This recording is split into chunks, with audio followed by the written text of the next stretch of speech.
megkapták a 30 másodperces jelzést is. Innen már csak majd a kamion indulása.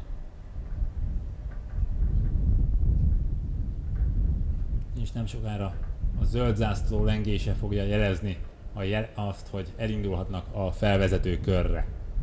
A felvezető kamionban természetesen hasábrádió, rádióadóvevő is van, így annak a vezetője is pontosan fogja hallani, amikor elindulhat. Ebben a pillanatban megkapták a zöld jelzést, sőt a lámpa is zöldre váltott. Ugye a nagy rajtot azt nem a zöld lámpával, hanem a piros lámpa kialvásával fogják majd jelezni. Az lesz a jel, amikor már elindulhatnak valóban éles versenytempóban a mostani felvezetőkör megtétele után a versenyzők. Ugye azt említettük már a hétvége folyamán, hogy amikor legutóbb 25 évvel ezelőtt itt járt a kamion Európa-bajnoki mezőny, akkor a Hungaroring egy picit másképp nézett ki. Egészen pontosan 3 helyen építették át az első kamionos Európa-bajnoki futam óta a pályát. Az egyik az éppen az, ahol most jár majd a mezőny, a célegyenes vége. Hosszabb lett a célegyenes, mint volt a 1980-as évek végén, 1990-ben, és egy plusz törés is bekerült a kanyar végére. Aztán levágtak egy kanyart, azt még 88 végén, 89 elején vágták le, az néhány kanyarral később következik, illetve a visszatérő egyenest meghosszabbították, hogy egy kicsit könnyebb legyen előzni. Igen, volt olyan pár év, amikor 4 kilométernél rövidebb volt a Hungaroring. Ez a mostani 3-as kanyarnál történt átvágásnak volt köszönhető, és azt követően hosszabbították meg a célegyenest, illetve a lefelé tartó Alézinek nevezett részt a pályán, és így lett ismételten 4 kilométernél hosszabb, 4,3 kilométeres a Hungaroring. És ebben az évben még egy felújítás vár a Hungaroringre, hiszen most azért jó egy néhány munkálatot el kell majd kezdjenek. Most tartanak ott, ahol az a bizonyos levágott kanyarrész van, lehet is látni a TV közvetítésben. A kanyar egyébként ott van, tehát ott vannak az eredeti 1986-os rázókövek is a kanyarban, azt most szorgalmi útként használják, illetve a szervíz útvonal része, de versenyszervezésre, versenycélokra már nem használják. És bizony oda kellett befordulni még a kamionokkal is, tehát ez egy nagyon szűk része és lassú része volt a pályának, de az első 2 évben oda kellett a kamionokkal is befordulni. Nem volt könnyű, és nem mindig sikerült mindenkinek. Igen, és 87-ben egyébként, mikor befejeződött az első futam, akkor bizony a pálya személyzete, hát majd nem könyvbe lábadt szemekkel nézte, hogy mi maradt a pályából, a korlátokból és mindenből, hiszen valami elképesztő pusztítást végeztek a kamionok a pályán.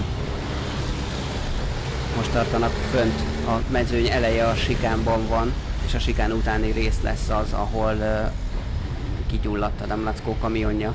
Most érnek majd arra a részre, ahol a tüzet kellett oltani, de természetesen már sem a kamion nincs ott, sem a romok, a maradványok és az oltás nyomai. Úgy gondolom, hogy a képernyőn keresztül nézve is ezt a pályaszakaszt, hogy a technikai beavatkozás, a technikai mentők ismételten nagyon jó munkát végeztek, nagyon gyorsan, nagyon szakszerűen, gyakorlatilag nyom nélkül tüntették el a kigyulladt kamiont, és nem látszik a pályán semmilyen folyadék, semmilyen rongálódás, semmilyen kosz, ami a verseny lebonyolítását befolyásolhatná. Remek munkát végeztek, ismételten. Nagyon sok helyen tanulhatnának tőlük.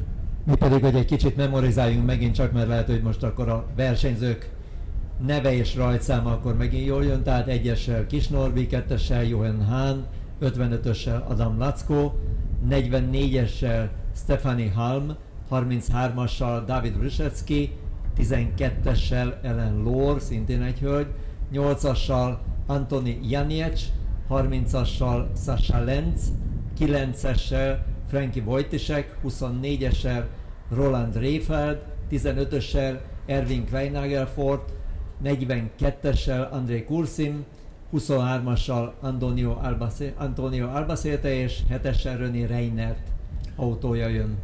És nagyon jó lehet látni, hogy kimaradt az a 3-as rajt, pontosabban igen, 3-as rajt pozíció, ahonnan Adam Laczkónak kellene indulnia, illetve indult is az előző rajtnál, csak ugye a tűzeset miatt ő most ebben új rajtban már nem vehet részt. Hamarosan kijön a felvezető kamion, és akkor onnan utána indulhat újra az Ereszdel a hajam.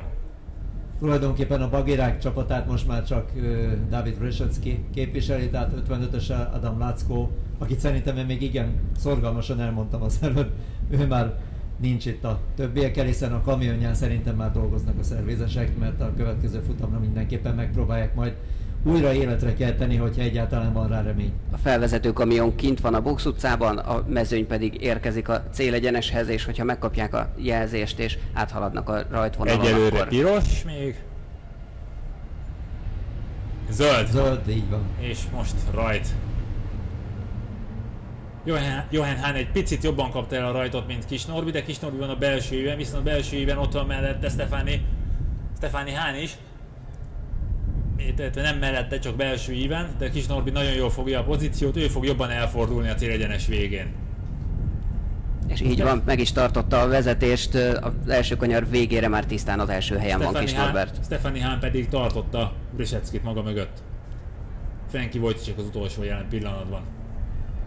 Ami egyébként nem egy kis húzás David Brzezinskit a háta mögött tartani Stefani Hahnnak, hiszen nagyon kemény versenyző a Csőrössel, a Bagirával. Antonio Albacete pedig már nemhogy az utolsó, onnan egyébként a rajtkocka szerint indult volna, hanem már följött 3 helyet. Johan Hahn nézeget Kis Norbi mellett fölfelé az emelkedőn, de ott is 160-nal mennek, tehát sebességkülönbség nincs a két kamion között. És hogy milyen a tempó, igazán ott lehetett látni, hogy azért úgy emelgeti a kamion is az első kereket bizony.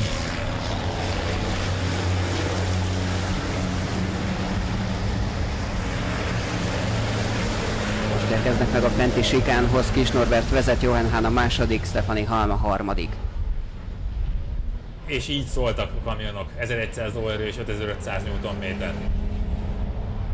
Ott kicsit sokan vannak egymás mellett, ha jól látom, akkor Lenz és Antoni Janiec versenyzett egymással, gyorsulási versenyt.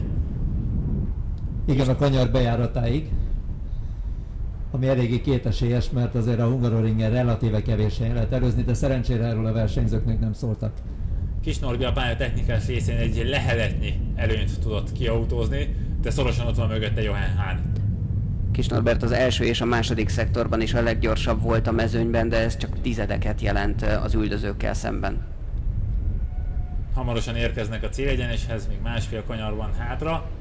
Johan Hahn elrontotta a féktávot, kicsit túlcsúszott, nagyon alulkormányzott lett az autója, Kis Norbi így megint egy kis előnyhöz tudott jutni, úgyhogy szóljon a Norbi! Egyébként az egész mezőny, az összes autó azonos gumiabroncsokon gördül, hiszen itt is ugyanúgy, mint a Forma 1-ben azonos beszállító van. És megtette az első kört, ami igazából a negyedik kör, vagy harmadik kör a mezőny. Kis Norbert vezet, Johan Hahn a második 1,1 másodperces hátránnyal, Stefani Hahn a harmadik 2,5 másodperccel lemaradva Kis Norberttől, a negyedik David Brzezinski, az ötödik Sasha Lenz a 30-as rajtszámú kamionban. A Stefani Hahn tegnapi győzelme azért sem lehet a véletlen műve, mert most erőből van a harmadik helyen. Tehát ezt azért nem szabad elfelejteni, hogy nem csak úgy oda került véletlenül a dobogó első fokára, legmagasabb fokára, hanem azért tudja ő terelgetni ezt a nagyvasat. 8 kör van még hátra, kicsit kevesebb, mint 8 kör van még hátra a harmadik futamból.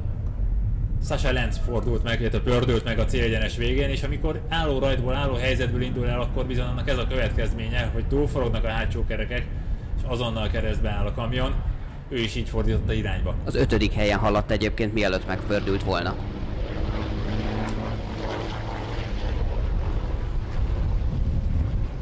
Kis Norbert továbbra is vezet, az első szektorban ismét lila szektort autózott, tehát ő volt a leggyorsabb.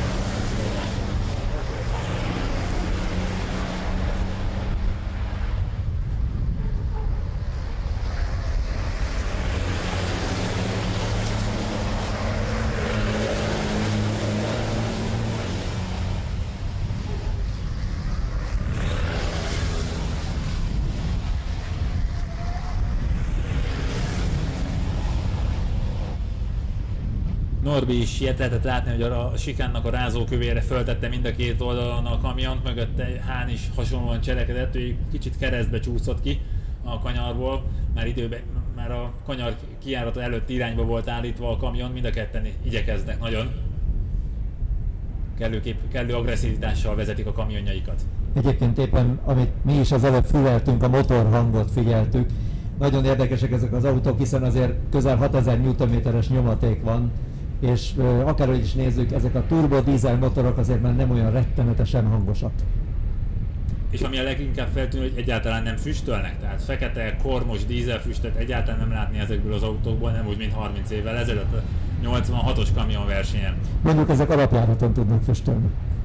Kis Norbert érkezett meg a célegyenesbe, ismételten teljesítette a második kört is ezen a nevezzük sprintversenynek 9 körös versenyen. Az előnye Johan Hannal szemben 2,2 másodpercre nőtt. A harmadik helyen Stefanie Halm halad, ő már 5 másodperccel követi csak a magyar versenyzőt. David Wrzecki viszont ott van a nyomában 5,7 másodperccel Kis Norbi mögött, tehát 7 másodperc mindössze a különbség Stefanie Halm és David Wrzecki között. Mögöttük azonban egy nagyobb űr található. Anthony Zseniek már 13 másodperccel le van maradva Kis Norberttől, ami azt jelenti, hogy David Wrzeckitől 8 másodperccel marad el, ott van egy nagyobb szakadék. De René Reinhardt szorosan ott van. Így van, mindössze 3 másodperccel mögötte, igen. Úgyhogy Anthony Jeniesecnek menekülnie kell, mert René Reinhardt ott van mögötte szigorúan. Igen, és próbál utána utózni Stefanie Halmnak.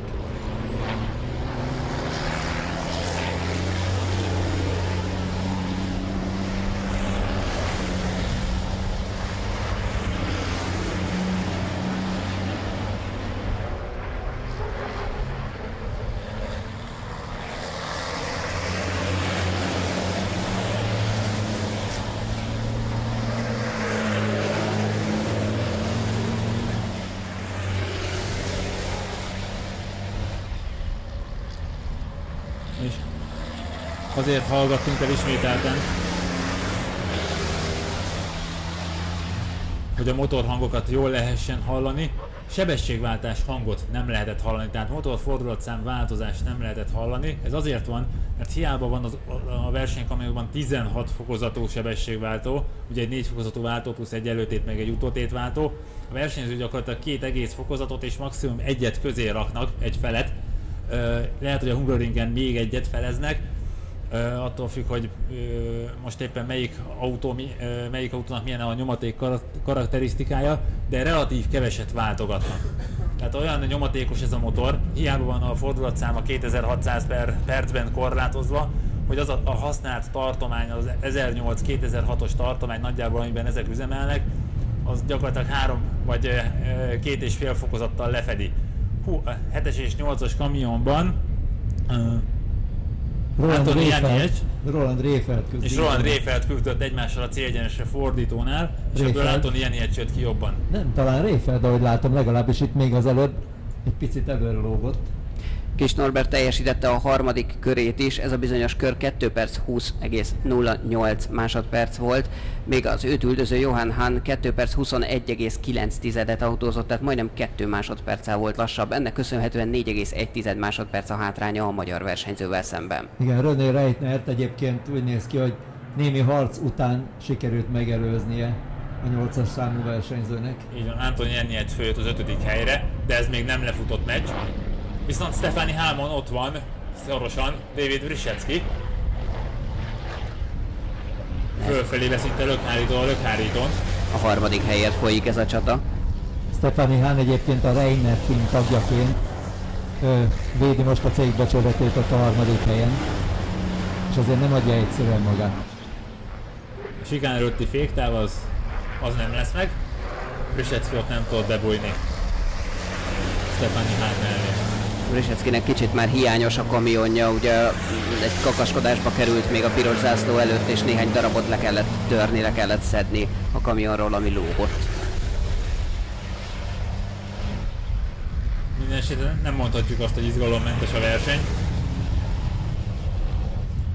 Miközben 6 kör van hátra.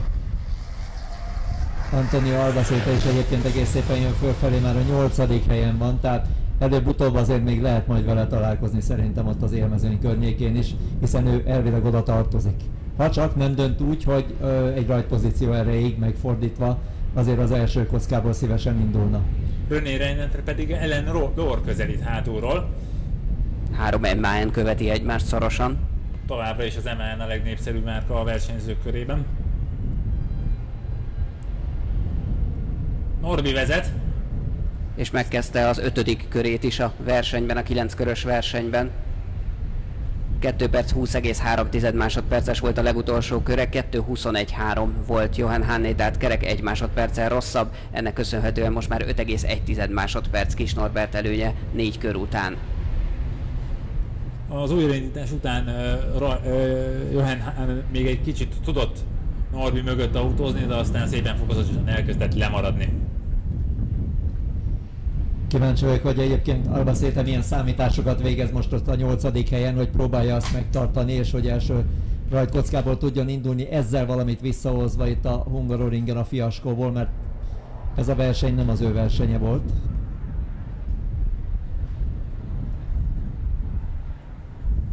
Az élen pedig így van Kis Norbi és Johan Hahn.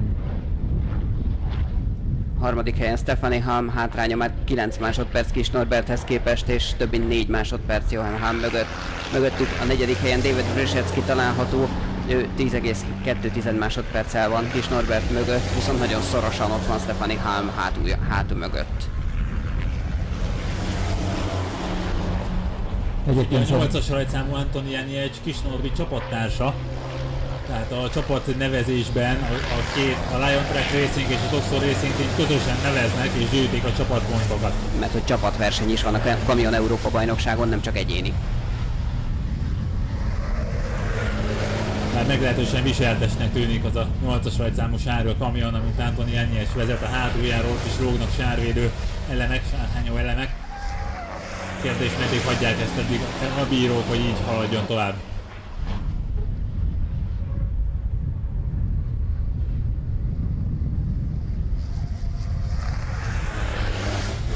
Jelen pillanatban egyébként, hogy még egy picit visszatérjünk Antonio Albacetére, és azért is említem őt ennyit, mert hogyha az első rajtkockáról fog majd indulni, akkor vele azért lesznek ott bajok, hiszen ő azért meg is tudja tartani ezt a helyezést, hogyha szerencséje van és az autó is úgy akarja, mert a mai napon az autó jó egy néhányszor nem akarta úgy. Ugye a szabályok értelmében a mai második futamon majd ennek a versenynek a végeredménye alapján rajtolnak a versenyzők, az első 8 helyezett megfordul. Tehát aki most 8-ként ér célba, az a délutáni második versenyen a pole-pozícióból indulhat. Kis Norbert befejezte az 5. körét is, ez 2.20.9 lett, 2.21.7-et autózott Johan Hahn, úgyhogy már 5,9, majdnem 6 másodperc a hátránya a magyar versenyzőhöz képest.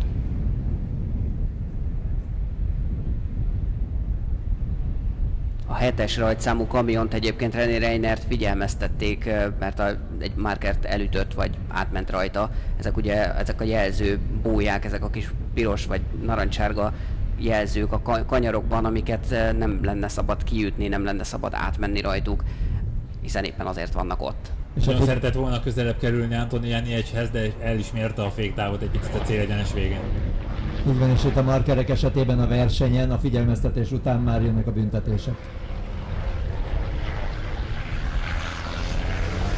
Tehát ez már nagyon nagy luxus lenne jelen esetben, hogyha ő ezt megtenné, hogy még egyszer hozzáér egy ilyenhez. Miközben az internetes közvetítésben, illetve a kivetítőkön a Janiec Reinert csatát lehet nyomon követni, hallani már lehetett, hogy Kis Norbiék elmentek a sikán előtti kameránk előtt. Annak a hangja, illetve az közvetíti számunkra a motorhangot. Kis Norbertet és Johan Hahn 6 másodperccel követi Stefanie Halm a 3. helyen. És tőle még bőven le vannak maradva Janiecsék, illetve Reinerték. Igen, Janiec kamionjának egyébként a jobb oldali sárvédője valóban meglehetősen érdekesen utazik a kerék fölött. Pontosabban inkább már csak a kamion után lobogva. Reinerték egyébként 5 kör alatt 23 másodperc hátrányt szedtek össze. Tehát majdnem körönként 5 másodpercet, 4,6 körül. Antonio Albacete megérkezett Ellen Lor mögé. Kérdés, hogy taktikai okokból, mint ahogy az előbb Sándor is fejtegette, vajon megelőzi-e? Akkor is egy első soros rajtot jelentene. Csak több, a mostani futamért kapna több pontot. Kérdés, hogy így 4 körrel a futam vége előtt számolgatnak-e már ezzel, vagy csak az utolsó körökben jut eszébe a pilótának, vagy adott esetben a csapatnak is rászólni rádión, hogy ne erőltessen egy előzést, vagy éppen mindenképpen próbáljon meg egy előzést.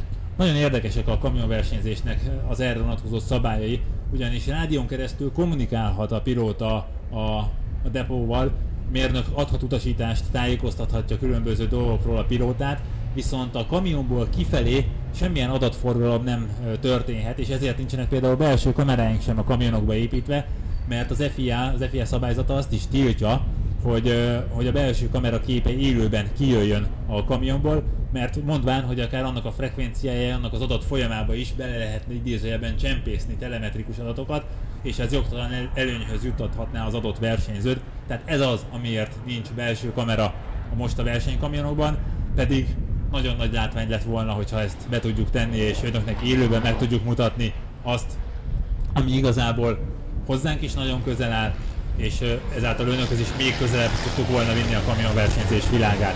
2,5 körrel a leintés előtt Kis Norbert előnye 7,3 másodperc Johan Hannal szemben, Stephanie Halm pedig még Johan Hantól is elmaradt 6 másodperccel a harmadik helyen, tehát Kis Norbert kényelmes előnyt autózott ki magának. Egyébként a verseny lefutása után természetesen mindezen belső kamerás felvételek aztán már megtekinthetők, hiszen az összeállításoknak nagyon színes anyagai azok, amikor mutatják belőle éppen az ütközéseket, vagy hogy mi történik a kamion körül. Egy kicsit ugyanaz a forgatókönyv, azt hiszem, mint a tegnapi első futamon. Ugye Kis Norbert az első helyről rajtolt, és szépen fokozatosan felépítette a különbséget akkoriban Adam Latkóval szemben, és úgy tudott nyerni. Valahol most is ezt látjuk, hogy Kis Norbert tudatosan építi ki a különbséget az őt üldöző Johan Hannal szemben, és egy pillanatig sem engedi a közelébe. Igen, gyakorlatilag a 9 körsét az azt megelőző 2 kör során sem forgott igazából veszélyben Kis Norbi első helye. A rajtot követően volt, hogy 1 méterrel Johan Hahn kamionja egy picit előrébb volt, a két kamion orra nem teljesen egy vonalban volt, de ezt számít, hogy gyakorlatilag fölényesen uralja a versenyt Kis Norbi. És most fogja befejezni majd a 7. kört a 9-ből. Ebben a pillanatban haladt át a rajtcél egyenes rajtcél vonalon, és Johan Hahn csak most fog megérkezni. Ez meg is történt, 7,5 másodperc a különbség kettőjük között, egy szűk fél célegyenesnyi.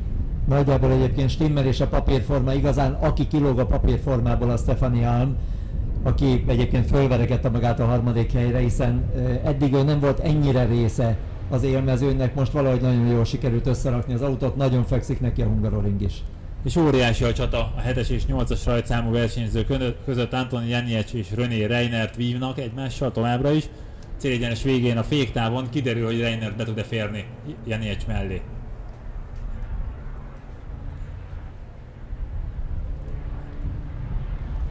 René Reinert egyébként fuvarozott cég tulajdonosaként került be a kamionba, és szépen apránként ilyen önképző rendszer alapján tanulta meg a kamionversenyzést, és hát hosszú évek alatt verekedte föl magát a legjobbak közé, mert azért azt tudni kell róla, hogy azért most már őt is számon tartják a legjobbak között. De ez régen is így volt, hogy valamilyen szinten a fuvarozáshoz, a szállítmányozáshoz kötődő emberek ültek be a versenykamionok kormánykerekei mögé.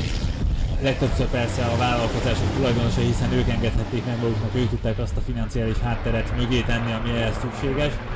De például Hungarokamion volt egy olyan példa arra, igaz, ez még egy másik rendszerben működő vállalat volt, hogy ott teljesen mezei kamionsofőrökből, mint ahogy azt korábban itt a rajtceremónia során Kraszny János is elmondta, mezei kamionsofőrből váltak versenyzők ki egy kiválasztási folyamat során. És hogy milyen érdekes volt a kiválasztási folyamat, XX-es ladákkal kellett körbe-körbe száguldani. Nem ladákkal, egyetlen. Igen, egyet kellett lemészárolni. Igen. Kicsit furcsán néztek akkor a főtaxi autókölcsönzőbe, amikor visszavittük az autót. Én azon gyermekként vettem részt azon a műveleten éppen. Hát csodálkozott a visszavétellel foglalkozó munkatárs, hogy hova tűnt a gumiról a futófelület. De hát ő nem tudta, hogy az előző nap a Hungaroringen jó néhány, mondhatni 100 kört megtett az a 1002-es kereklámpás lada. Kis Norbert pedig 8 kört tett meg eddig, egészen pontosan most fogja befejezni a 8. körét a 9-ből, ami azt jelenti, hogy utolsó kör következik. Számára 2 perc 22,2 másodperc alatt tette meg ezt a bizonyos 8. kört. 2.22.5-öt autózott Johan Hahn, tehát 3 másodpercet újra kapott Kis Norberttől. Antoni Janiec pedig kapott egy fekete-fehér zászlót. Egyébként Antonio Albacete úgy látszik úgy döntött, hogy marad a 8. helyen. Összességében egyébként nyugodtan megelőzhette volna Ellen Lord, hogyha meg tudja persze, mert annyival jobb az ő autója, hogy meg lenne a sansz a másik oldalról, és egyébként egy jó rajttal, hogy bőven az első pozíciót meg tudja szerezni. de mindenképpen jó. Úgy látszik, hogy ő jól érzi magát a fordított sorrend első rajtkockájából majd. David Wrzecki viszont nem bír Stefani Halmal, nem tudott hozzá közelíteni egyszerűen, így ismételten dobogóra állhat a versenyző hölgy. Egy pozíciót nyert viszont René Reinert, aki most már az 5. helyen halad, megelőzte Anthony Zsanieket. Egyébként a Hungaroring úgy látszik, hogy mindenféle szakákban tud olyan dolgokat tartogatni, ami bekerül ilyenkor az autósport nagykönyvébe, mert hát ugye ilyen volt a tegnapi Stefani Halmos győzelem is. És közben Frankie Wojciech víg nagyot. Juhúj! Roland Réfelddel olyannyira, hogy lóg is az MAN orra. És össze is akadtak egy pillanatra. Be is köszön neki, ugyanis Roland Réfeld nem tudott elfordulni. Időben ő is elfékezte magát, és magával rántotta, magával húzta úgymond Frankie Wojciecheket, aki tegnapi napi közvetítésben is elmondtam, nem most először versenyez a Hungaroringen kamionnal, ő már a 87-90-es érában is itt volt és versenyzett akkor egy Liazzal. Igen, az ilyen alkatrészekre mondják azt, hogy ezek azért veszélyesek, mert hogyha az leesik és a kamion begyűri maga alá, akkor azért az okozhat balesetet, de hát most már utolsó körben vagyunk, tehát nyilván nem fogják őt kiinteni, hogy azt szedjék le a kamionról. Úgy van, a tankból 24-os autó így gyakorlatilag most egy helyen hátrébb keveredett. De nagyon kemény harc volt. Ahogy ezt a hűtőmaszk is bizonyítja. ABC-te követi Ellen Lord a 8. pozícióban, és Kis Norbi ebben a pillanatban komolyabb drift és követően majdnem végig Manchista driftes szakkifejezéssel érve a célegyenest a célvonalig és megkapta a kockás zászlót. Tehát ismételten Kis Norbi nyert a Hungaroringen a 2015-ös Shell Magyar Kamionfesztivál Kamion EB futamán. A 3. futamot is behúzta. Tehát ez a hétvégén a 3. dobogója Kis Norbinak. És lehet tolni a dudákat, most lehet tolni a dudákat. A 2. helyen Johan Hahn ért célba, a 3. helyen pedig Stefani Halm, a 4. lett David Wrzecki, és a többieket még várjuk be a célba. Az 5. helyen befutott René Reinert is, a 6. pedig Antonio Zsaniek lett, a 7. Ellen Lord, a 8. pedig Antonio Albacete, ami azt jelenti, hogy a délutáni 2. futamon a spanyol pilóta indulhat majd az első rajtkockából, Kis Norbert pedig a fordított rajtásnak köszönhetően a 8. helyről várhatja a folytatást. De addig is még lesznek más programok itt a Hungaroringen, többek között kamionkorzó. Lesz egy driftes program is még, hogyha jól tudom. De egyébként a versenyzők is gondoskodtak most egy kis driftes programról, mert úgy látszik, amikor már leintették, nem bírják tovább. Hamarosan a díjkiosztóval jövünk vissza, ismételtem.